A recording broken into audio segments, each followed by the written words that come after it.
This is King Phakanzama Dam at Ilove. Sanibonani. Iyona ke King Phakanzama Dam.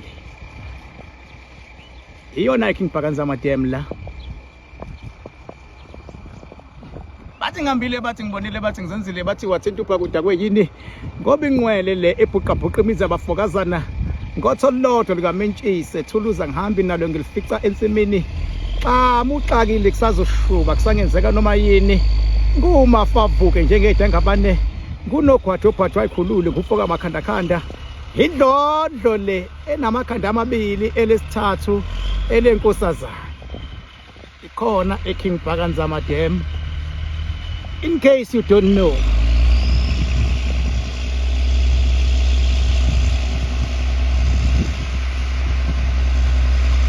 siyabuka nje ziyenzeka izinto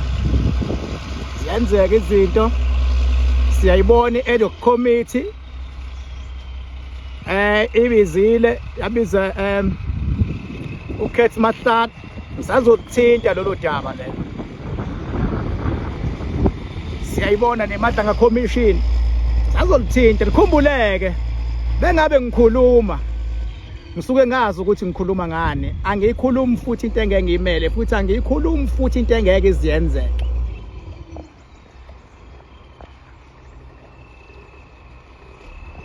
Angiyikhulumi into engeke iziyenzeke.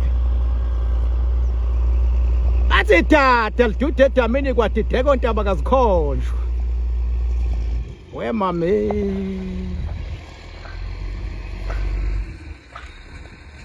Asia sazolithinta udaba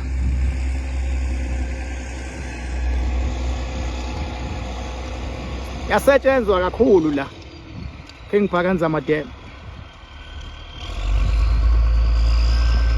Ngangishilo nakuqala ngathi ke le mshini la kuyona yami ngiqashile ngiyakhokha nje ngoba kuyasetshenzwa edamini angishitha kuyona yami angifuni umuntu uzothi uKing Phaka usenama excavator usenama power star. Cha, ngiqashile nje inkosi yami ngoba phela ngihlonipha umyalelo mase kuthiwa enza u1 no2 no3 ukuze kuphila abantu. Angishoni ke lena le mase uphumile umyalelo linwebe idamu ukuze kuphila abantu. Ngiyakwenza lokho okwami ukwenza lokho engisuke sengikuthole njengomyalelo.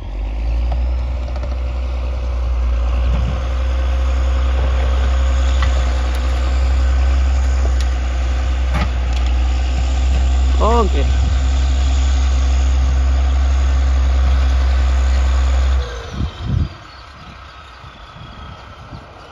Empilweni into ephazamise kakhulu impilo yabantu kuma families.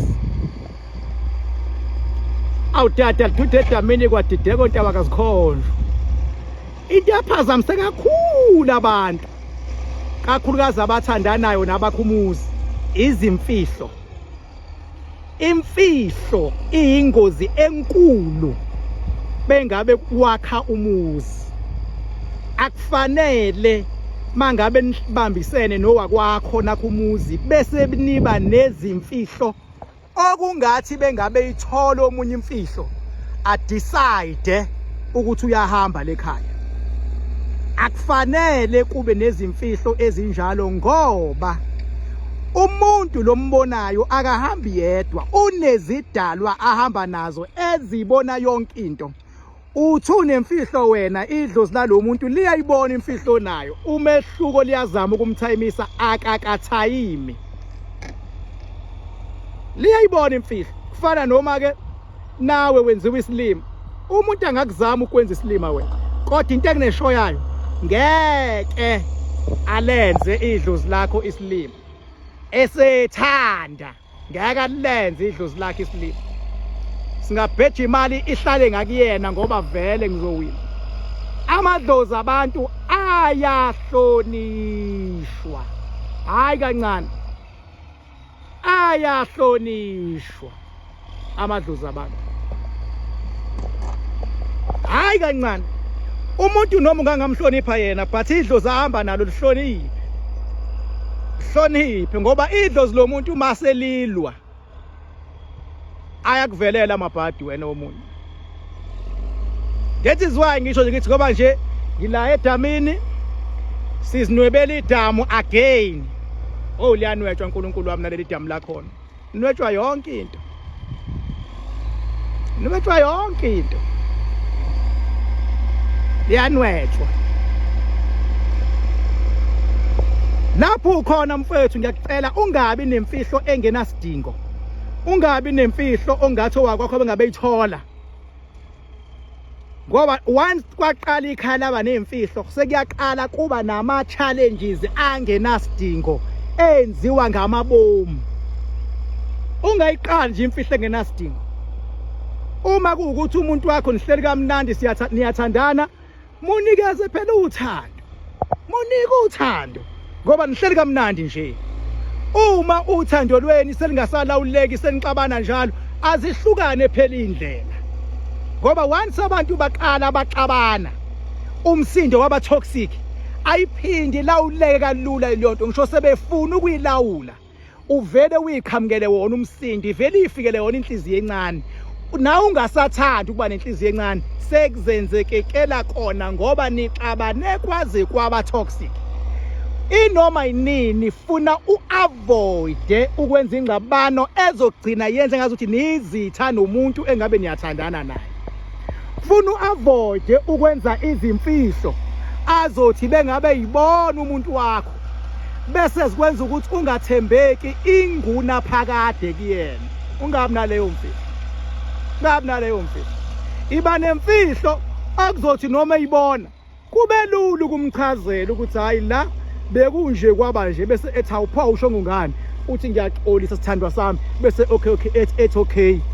It's okay ke but ungaphindeke ngoba ayinasidingo liyonto. Ayinasidingo liyonto.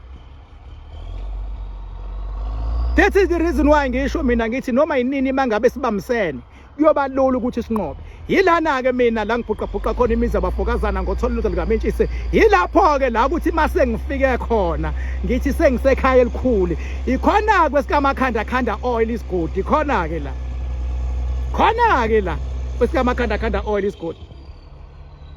Thanda ungathanda abangibizi King Bhaka for nothing bathi ngihambile bathi ngibonile bathi ngizenzile bathi wathinta uBhaka udakwe yini ngoba ingqwele le ebhuqa imizi abafokazana.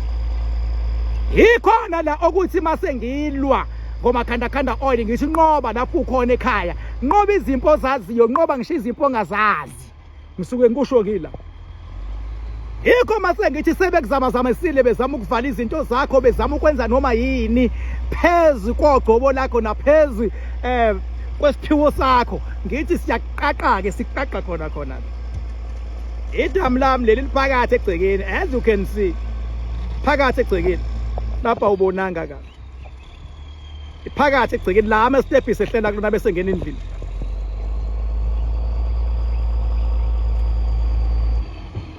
Mase ngishilo ngathi siyanqoba manje mase ngishilo ngathi akukho kumele kume endleleni ngisho izitha zakho ufuna ziveze.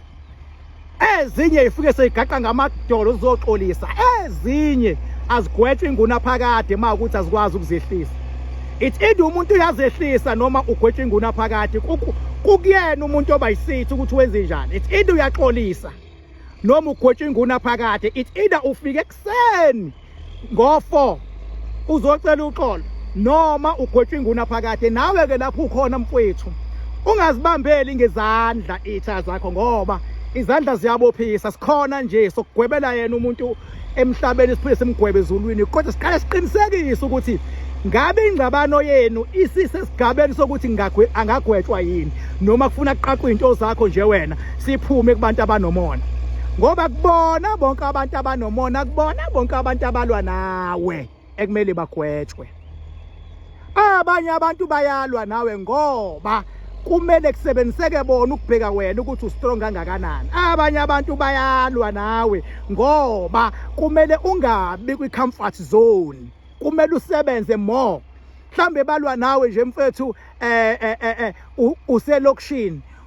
usebenza kakhulu kuphela ukuthola umuzi ozokukhipha elokishini noma balwa nawe nje ukukoma zakhele emjondolo isebenza kanzima ukuze uhambe uye elokishini sebenza ukusuka akubona bonke abantu abagwetshwayo ngicela ukuyisho leyo nto even emsebenzini mfethu akubona wonke umuntu othi mawungazwani naye emsebenzini sekumele agwetshwe omunye umuntu uyaqinisa izitha ziyasetshenziswa ukuqinisa ukhakhayi kwesinye isikhathi kodwa zikhona zona ezigwetshwayo enjani ezigwetshwayo ilezi ezisuke zifuna ukuthi ufe enjani ezigwetshwayo ilezi eseyizame kaningi zizama ukuvala umsebenzi wakho noma impumelelo yakho uzama ukuyivala sebezamile ake uyamgweba ke leyo ngoba naye bandla shema usuke ezama ukugweba ngamandla amancanyana umehluko mawugweba umuntu mhlambe ifuna ngiyicacise ngoyicacisa ku live lento le kahle mawugweba umuntu kuthunyelwa imimoya uma seyifikile imimoya iyona ezodecide ukuthi imgweba kanjani kukhona kuthiwe nanga umuntu emsebenzini usezame kaningi ukuxoshisa nawe sewufuna ukudila naye kuthunyelwa uyeza siyasihlola isimo sakho kuqala ukuthi ngabe inkinga isemsebenzini noma isekhaya noma ikuphi noma isekhaya la uzalwa khona noma isekhaya la uhlala khona nezingane zakho siyayibona inkinga sesiyabheka ukuthi lo isithi emsebenzini ngabe kwenzakalani sesiyabotha usetshenziswa yinkinga ezisekhaya siyamiyeka osemsebenzini sidila nezinkinga ezisekhaya cha lo semsebenzini cha uyena impela onenkinga osekhandela izitha sesiyayithuma ke imimoya in the form of makhandakhanda mayifika imimoya iyona ezodecide ukuthi izomsebenza kanjani eminye ngamginqa nemoto kwesinye isikhathi uzokuthube kwi-accident kwesinye isikhathi angagwazwa abantu kwesinye isikhathi angadutshulwa abantu nje afa umuntu to rest in peace kwesinye isikhathi angavela avumbuka ilonto umuntu avela abole umlenze aphela athi nya kwesinye isikhathi angagula nje kwesinye isikhathi nje angavele nje ashawe into nje avela sakazeke phansi ekuseni ngovivi ushawe isilwane usasakazeke phansi zibaningi izindlela kwesinye isikhathi ngaduma izulu lingene limshaye uma uthumela imimoya kwi-level ephezulu yoku-understanda imimoya uya-understand ukuthi kudecide yona ngoba mase uyithumile imimoya uma ngabe ifuna agwazwe ingoba isuke igangela nje ifuna ukudlala ngegazi lakhe ivele ithole nje izitha zakhe zimgwaza umuntu uthumela imimoya kusamele ngiyifundise kahle ngelinye ilanga ngoba ngike ngibezwe abantu athi umuntu awungithakathe phela ngibone etshela omunye umuntu ngithi kuseyingane